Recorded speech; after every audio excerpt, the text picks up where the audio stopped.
que de tus cuentos él sacaría infinitos paralelismos, porque era un tipo muy conocedor de personas, de circunstancias, y como era muy memorioso de las cosas que él amaba, y él amaba casi todo, ¿no? Seguramente conocería otras anécdotas parecidas y las contrastaría con tus cuentos, o sacaría conclusiones o además alguna enseñanza que se llevaría, o alguna cábala. Vos sabés que en un mundo imaginario hubiera sido perfecto lo que vos estás comentando, pero hubo, diría Gastón, un delay.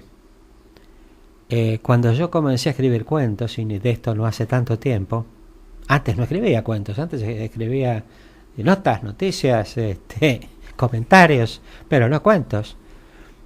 Ya el Gordo o no estaba en Concepción del Uruguay, o yo no tenía acceso a él en función, cuando ya vino a quedarse, de su enfermedad. No daban los tiempos, así que no tuvimos la oportunidad de compartir esto que vos comentás, y que hubiera sido para mí, autor de historias, hubiera sido fantástico.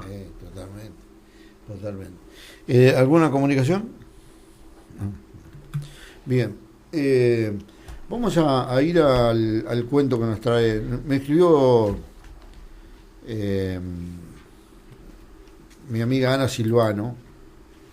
Anita Silvano, hermosa Anita Silvano, que está en el periodismo de la ciudad de Concordia. Profesora ella, estuvo en el Consejo General de Educación en aquellos años donde compartimos con Roque Minata, que había sido su compañero de estudios en el profesorado. Roque. Sí, Roque Minata y Anita Silvano habían sido compañeros en el profesorado. Así que, bueno, también muy amiga del Gordo, y partícipe necesario de las serenatas. Vamos al cuento de...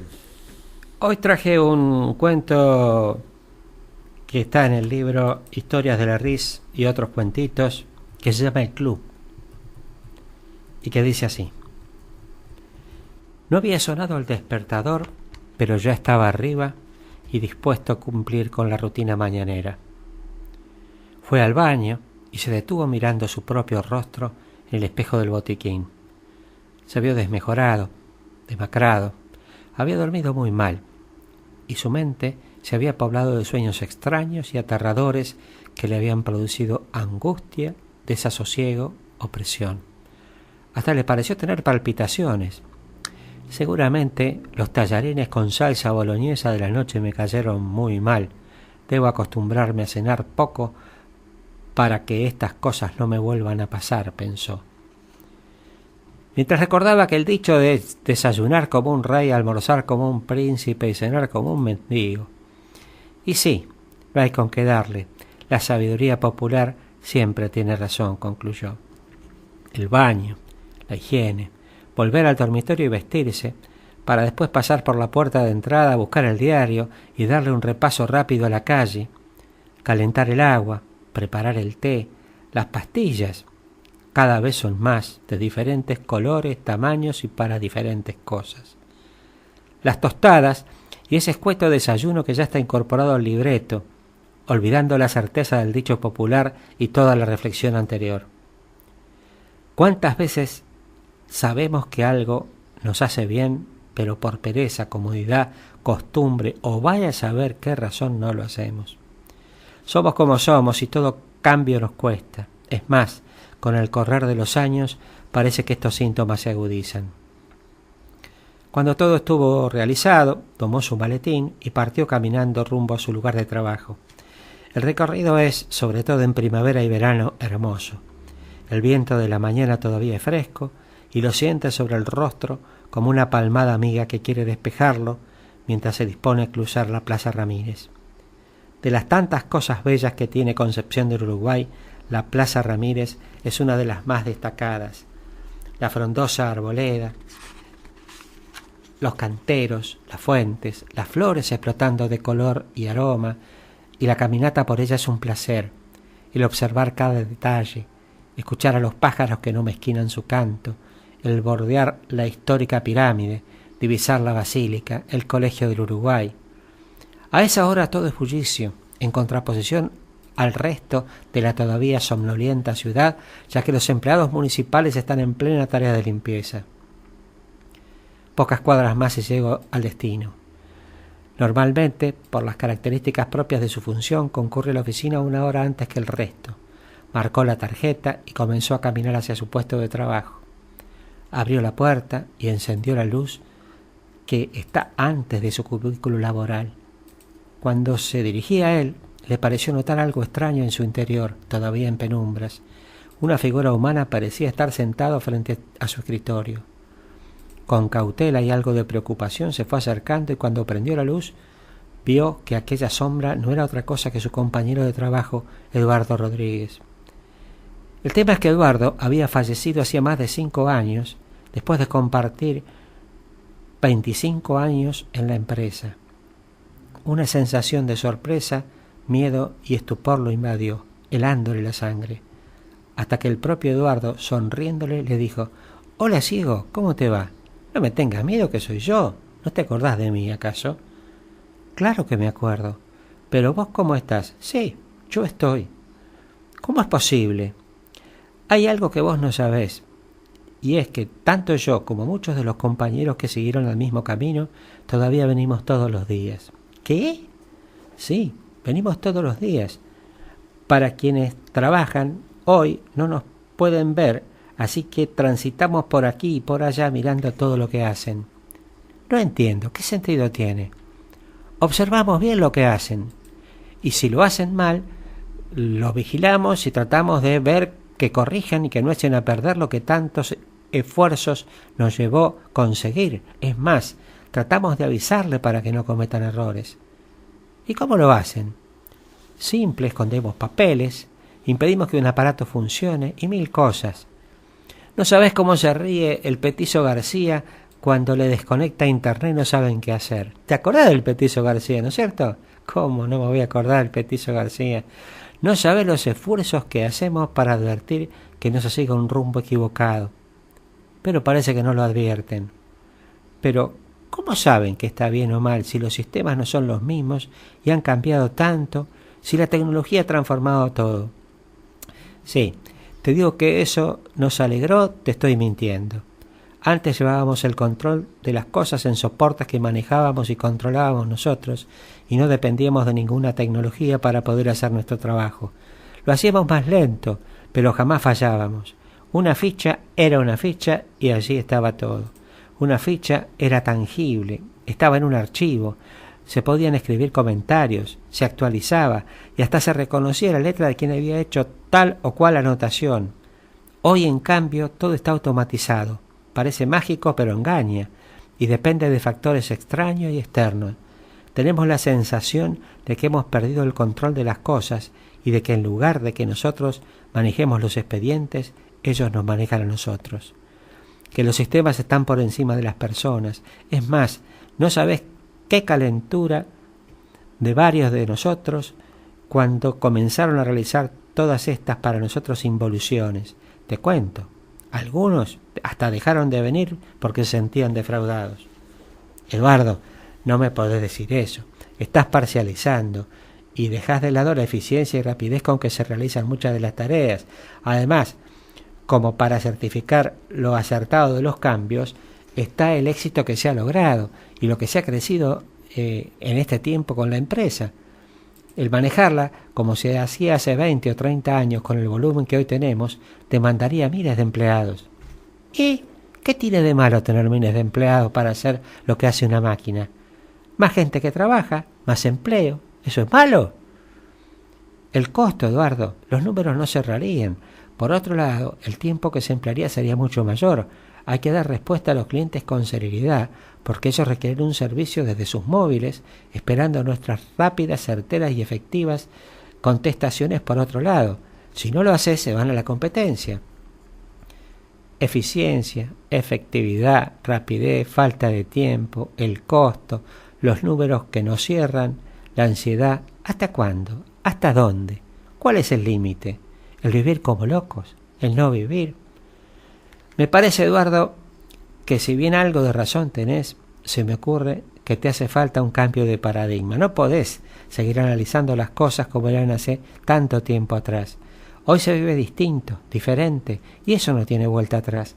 El mundo cambió, las necesidades cambiaron, la gente cambió, todo cambió. Yo necesito un cambio de paradigma.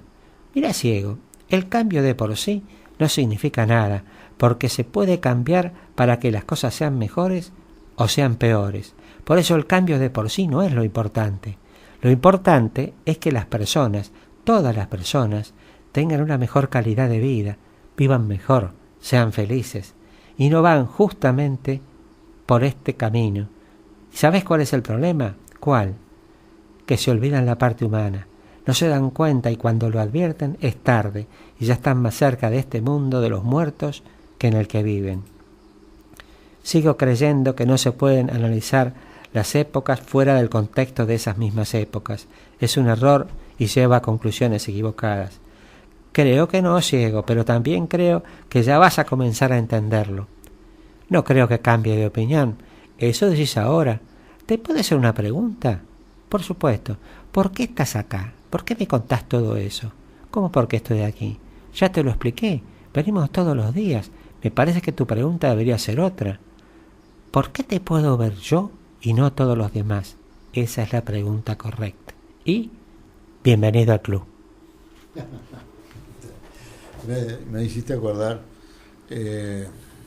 estaban charlando Antonio Tarragorros y el Negro Álvarez y hablando de los yerros de interpretación de las letras de las canciones. Hay quienes investigamos en las letras su contenido, etcétera, etcétera, y aún así le ponemos palabras que no son. Hay casos extremos, como aquel que cuento habitualmente. Yo canto una canción de Tejada Gómez que se llama La Cajita de Música. Dice: cuando estoy triste elijo mi cajita de música, no lo hago para nadie sino porque me gusta. Hay quien escribe cartas, quien sale a ver la luna. Cuando estoy triste elijo mi cajita de música. Es precioso. Es hermoso. Y bueno, no me acordaba de una parte de la letra o me pareció que me faltaba algo, entonces busco en internet y encuentro una versión que dice: cuando estoy triste lijo mi cajita de música. Me imagino a un tipo llorando, me está lijar una cajita de música, una cosa insólita, porque la música estaba dentro. Bueno, es un caso extremo. Hay dos pero perdón. Iba a tu referencia acerca del ciego. Lo que el ciego cree que ve, lo que uno ve y cuánto ve el ciego que uno no ve. Hay una letra de una música que habla, dice: el ciego me cuenta de un cielo que no puedo ver. Y hay quienes la cantan como que el ciego me cuenta un cielo que no puede ver. En realidad soy yo el que no puedo ver el cielo que me cuenta el ciego. Porque el ciego tiene una dimensión del cielo que no es la mía. Entonces uno entiende las cosas de acuerdo a su comprensión del contexto del que uno vive. Totalmente. Entonces le cambia el sentido al mismo momento, le cambia el sentido. ¿Por qué? Porque le preguntaron a un ciego las sensaciones del día, y entonces dice que reconoció la Coca-Cola por las chispitas, o que las sábanas estaban limpias por cómo lo acariciaban en la noche, cosas que uno cotidianamente tiene, pero que no juzga importante, digamos. No las valora. No las valora, eso. Dos reflexiones me llevan esta acotación tuya. La primera tiene que ver con que quienes realizamos cualquier obra no somos dueños de la misma una vez que la misma sale al aire. Cada uno lo interpreta de acuerdo a sus propias vivencias, a su propio sentir y a su propia vida. Y la otra tiene que ver con un cuentito muy cortito, que si tenés tiempo te lo cuento. Sí, claro. Dicen que había un señor señor ciego, al que internaron en una clínica, en una habitación compartida. Al lado de su cama estaba la cama de otro señor que tenía una enfermedad muy grave y terminal. Con el tiempo comenzaron a charlar, a dialogar y a hacerse amigos. Y el señor le contaba todas las mañanas cómo era el día, cómo amanecía, porque su cama estaba, según le contaba, del lado de la ventana. Entonces le decía, mira, hoy es una mañana hermosa, desde acá veo un árbol precioso que está floreciendo y un montón de pajaritos cantando. Les hacía unas descripciones espectaculares. Todas las mañanas, de alguna manera, este relato le alegraba el día, le hacía comenzar la jornada viéndola de otra manera. El tiempo pasó, la enfermedad del compañero de habitación logró su objetivo y finalmente falleció. Una vez que ya no estaba, el ciego le pidió a los enfermeros si por favor lo podían pasar a la cama que estaba al lado de la ventana, a la cama de su amigo. Y el enfermero le dice, perdone señor, pero esta habitación no tiene ventana. Cómo a veces el relato es más poderoso que la misma realidad. Sí, totalmente. Totalmente. Bueno, lo vemos desde ese punto de vista, si se quiere, romántico y positivo, pero los argentinos lo hemos vivido del lado negativo también. El relato nos ha contado un país que esperemos que la sociedad no olvide nunca, ¿no? Porque este es, como decía Marilena Walsh, el país del no me acuerdo, ¿no? En el país de no me acuerdo, y cantaba, ¿no? Sí, es así. Y hay una frase, algunos la atribuyen a Confucio, otros a Marx. Yo se la escuché decir a don Arturo Jauretche, en vivo y en directo. Aquí tal vez alguna vez charlemos de las veces que compartí con Arturo Jauretche. Y él decía, los pueblos que no conocen su historia están condenados a repetir sus experiencias. Y parece que ese es un deporte argentino. Así es. Sí, no, y bueno, en relación a lo que vos decís, cae como anillo al dedo, ¿no? Es decir, porque tal cual, a veces pensamos que lo que tenemos es porque nuestro esfuerzo dio tal o cual resultado, sin percibir que no es solo nuestro esfuerzo, sino el contexto lo que ayudan a que alguien esté mejor, esté peor. Sí, que pueda cristalizarse. Es decir, había alguien que decía que nadie se realiza en una comunidad que no se realiza. Y esa que parece ser una frase, en realidad lo que demuestra es que vos podés tener el mejor velero, pero si no hay viento, no podés navegar. Podés tener el mejor velero y que haya viento, pero el río está muy bajo y la quilla encalla el barco en un banco de arena. Y aún así hay que saber conducir el velero, el agua, el viento. Hay que saber, porque aparte uno nunca llega si no sabe dónde va.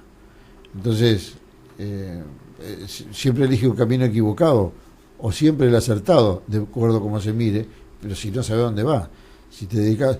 Yo recuerdo, siempre lo contaba ayer, creo, ayer, aquella primera experiencia mía como periodista del semanario Hoy, en una fiesta de la artesanía, y encuentro un artesano que hacía caballos de piedra. Entonces yo le preguntaba cómo detectaba él las piedras donde él veía un caballo. Dice, ¿cómo la buscás? ¿Qué método usás para buscarla? No, dice, antes buscaba, ahora ellas me encuentran. ¿Qué tal, Pascual?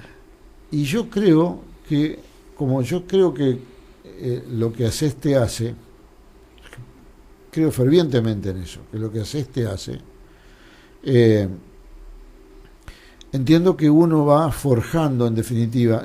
A veces le llegan a uno cree que por casualidad, alguna noticia, alguna cosa. Días pasados me encontré con una frase de Buen Abad, que realmente me deconstruyó en un segundito, y pienso en eso, digamos, probablemente si yo no lo conociera o que no supiera o tuviera una ligera noción de quién es Fernando Buenabad, tal vez no me hubiera llamado la atención porque no le daría entidad a ese contexto. En cambio, era Fernando Buenabad, le puse atención y me encontré lo que no estaba buscando. Esa frase me encontró, ¿no? Que es lo que en definitiva nos termina construyendo. Bueno, el gordo Puchulo era en definitiva ese tipo imán para las cosas que nos iba a hacer. Él, siempre digo que él de un poncho siempre veía un fleco,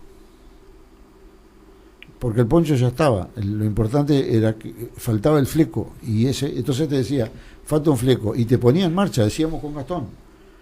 Era un tipo que organizaba las cosas de tal manera que había lugar para todos y todos tenían una tarea, pero no era que llamaba y te decía, vos podés hacer tal cosa, entonces te comprometés si iba a venir o no, digamos, aunque era muy dedicado para eso. Él elegía su conjunto de colaboradores, al menos los más cercanos, y todo lo demás se armaba solo. Hablamos de que inventamos una campaña de la leche en pleno 2001, creo, en el frente del Club Sarmiento.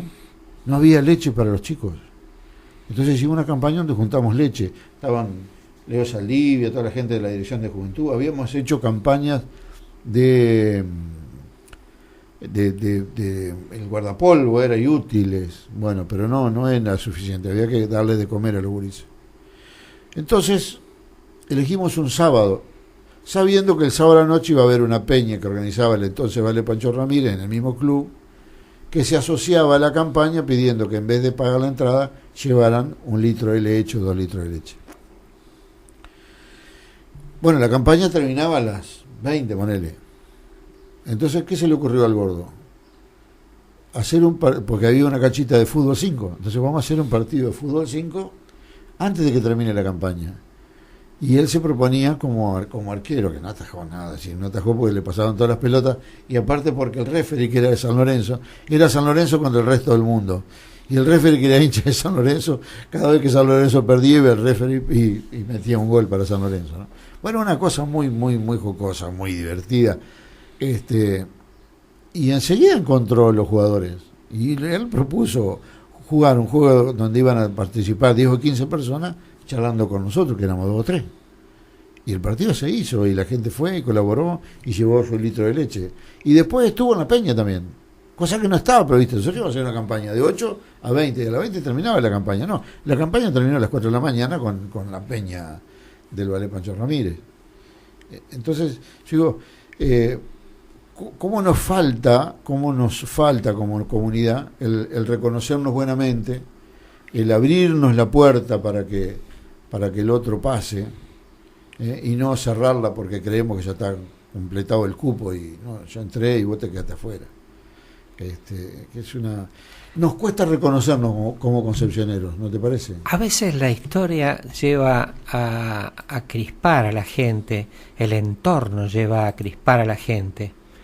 Te cuento una anécdota. Yo el otro día estaba en la cola de un supermercado, a la señora de adelante se le cae el paraguas, yo me agacho, se lo doy, me mira mal y me dice, ¿usted se cree que yo no soy capaz de agacharme para agarrar un paraguas? Disculpe, señora, le dije, me quedé en mi lugar, pero digo, A veces no lo tiraste otra vez al suelo. No, para nada. Ganas no me faltaron. Hay un grado de crispación muy especial. Y hay personas que por un carisma, por un talento, por algo, por ese óleo sagrado de Samuel, diría el general, con que Dios repartió los dones, superan esa crispación. El Gordo Puchulo era una de esas personas, que más allá de la posición política, yo tenía diferencias con lo que políticamente podía estar o no haciendo el Gordo Puchulo, pero indudablemente en su discurso y en su hacer, en su accionar, transmitía algo que convocaba a propios y a extraños. Son esos seres especiales, esos seres que no son únicos, pero son muy, muy pocos que tienen ese don extraordinario. Prendí la radio como en un ritual. Nosotros podemos empezar a decir 30 y lo parió, carajo.